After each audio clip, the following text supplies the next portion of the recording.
How you doing, YouTube? Matt Massa Beer Reviews back with Milkshake time. Chi-Town. I know when people flip out when I say that because people from Chicago don't say that shit, but I'm gonna say it because I don't know. I'm fucking weird like that. In the form of Temperature for the World, it is their Circumpolar Cherry Cyclone Milkshake IPA. Dun dun dun. Yeah, Temperature for the World. I've done a bunch of their beers. I'm gonna do more. So there you have it. Listen, I'm weird. I could end the sentence there, but I'm going to keep going. I'm weird when it comes to flavors. There's certain flavors that I enjoy organically, and there's some I enjoy synthetically. So, for example, I really enjoy bananas, but I'm not a huge banana flavoring kind of guy. I love peaches, not a big peach flavored kind of guy. I don't really like cherries, but I like cherry flavored stuff. So I don't know how that translates into beer, but I wanted to tell that story. So there you go. Yeah, what else does it have on here? It's a Citra and Strata hopped milkshake double IPA brewed with cherry and vanilla. And it has sweet cherry, tart cherry, and creamy vanilla tasting notes in the back. Look at that shit. Canned by Dan Jetsa. Let's drink this shit. Hop Butcher. They're one of my favorite hazy games out there. Not all the stuff they make is hazy, but a lot of stuff they've been doing lately has been very hazy. And their milkshake game is probably one of my favorite out there. Not that I'm a huge milkshake guy, but the way they do it works for me. So I'm kind of hoping this one works. What do we have? I mean, that is fruit beer color. Beer de Garde color? Fruit beer de Garde color. In a kind of tweener status. So, does it look like a milkshake IPA? Sure, anything can look like a fucking milkshake IPA. You could literally be neon green, and it could be a milkshake IPA. So, yes, it foots that bill. Rocky head, nothing too creamy, and definitely has that haze, but it's more of kind of a murky, kind of disturbing haze, because it's not that bright orange we all know and love. Let's get a nose. Definitely lactose in there. A little bit more heavy-handed than a lot of the other lactose or milkshake based Hop Butcher beers. Not necessarily a bad thing yet, but it's definitely the biggest component in there. You definitely get a soft fruity hoppiness that's not cherry like, and then a soft cherry component. It doesn't come off like cherries in your face. It definitely comes off like fleshy cherry, fleshy maraschino cherry, and just that lactose leading the way, and a soft bittering, a soft greeniness, soft maltiness, or actually not a soft maltiness, a big sweet maltiness that's kind of nondescript, very generic. It smells nice, smells confectionery, smells like a milkshake IPA. Cheers.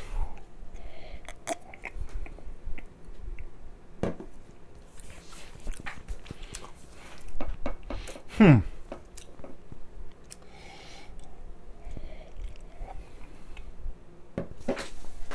of tastes exactly like the nose let me on to believe. Lactose up front, soft cherry vibes. Ooh, bigger punch there. I actually just got a big punch of cherry. Kind of like when I was smacking my palate, it just kind of kicked in. But it's not like it's lingering though, so it's kind of there. So let's give this another sip. So let it percolate in the old face hole for a second.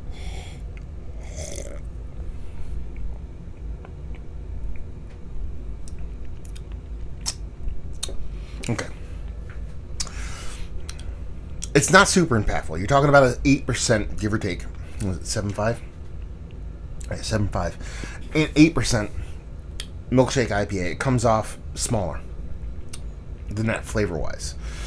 You get a kind of generic bittering, leaning green kind of hoppiness. You get a big, rich, sweet maltiness. That lactose is leading the way. That's the biggest component. And there you do get that cherry in there.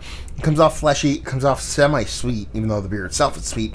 But it doesn't come off that kind of soft, synthetic kind of cherry, or that cherry that I talked about me liking, the cherry flavoring. It's one of the least impactful milkshake IPAs that I've had from Hop Butcher. It's still, in the grand scheme of things, not a bad beer, but it just kind of lacks a little bit of pizzazz, a little bit of depth, a little bit of chutzpah, if you will.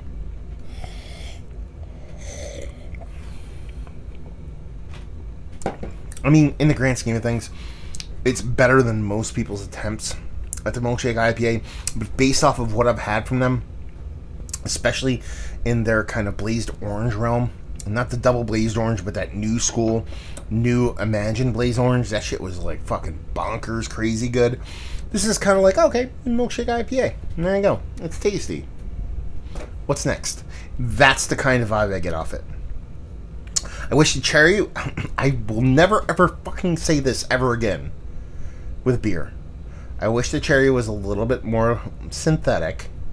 Like, kind of like a Hawaiian punch kind. I just like cherry like that. That's a personal fucking quip of mine. For some reason, I like synthetic cherry. That's why I said the shit at the beginning. I wish it was a little bit more kind of like cherry creamsicle, as opposed to legit cherry. Maybe that's my personal fault. But the cherry's in there. It's just not robust. That lactose leads the way. It's not super huge, but it's big enough to where it kind of gets above the beer. But the beer's still there. In this aspect, with the cherry, with the lactose, the bittering, while leaning green and mostly generic kind of bittering, I don't know if it adds much to the beer. It's almost like this is where those kind of let's drop out all the bitterness whatsoever we can possibly do in these hazy IPA kind of mindset. I think that would work better with this one.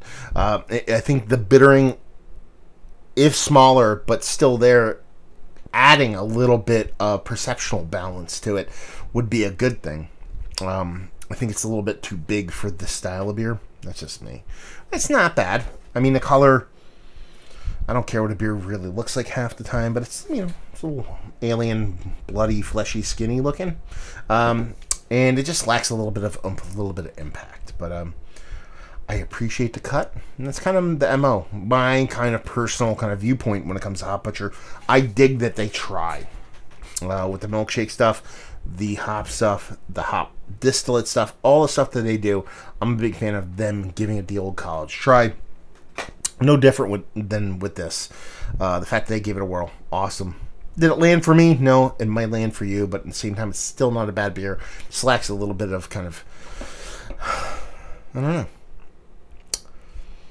I like chutzpah. I just like that word. Anyway, let's talk about it. It's one of the better milkshake IPAs I've had as of late. Better than most, and definitely not one of the better ones. Value and availability, Hop Butcher. Their shit hits the shelves, goes quick. Their price points are usually pretty awesome and leave you with, if you like what we like this. If you like milkshake IPAs, you like that lactose leads the way, you want a little bit of fruit component, but you don't want anything too overly aggressive. The whole round, from the bittering, sweetness, and all that, none of that is screaming at the top of the lungs. So if that's what you're looking for in your milkshake IPAs, that's your boy. There you go. Another review in the books. Down there if you want to talk about it. Massive Beers if you want to check me out doing the social media stuff. Beer Massive if you want to check me out doing the whole podcasting thing. And hopefully you guys enjoyed the review. Hopefully you're enjoying a nice little milkshake jammer right now. Hope to see you next time. Cheers.